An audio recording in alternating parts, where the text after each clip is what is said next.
Hey, what's up, guys? Making a bike check. This is my Verde Vex 2010. I have another bike too. I have a red line, 3 romp 2010. Alright, so start up here. I got ODI long necks, teal to match the rims. The rims right here. Stock spokes, stock hub wheels, tire stock, stem stock, handlebar stock.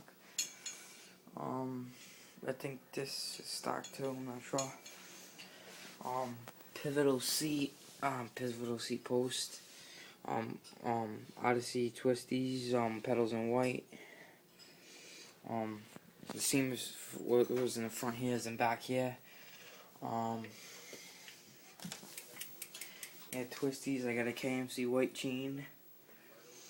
I'm just beginning on BMX. I can't really do any tricks that much, but 25 tooth sprocket, and that's pretty much it. And I'll probably make another video for my red line, which I'll probably do in a little bit or now. I'm in my kitchen right now, that's why. So yeah, that's my Verde Vex 2010. So yeah, peace.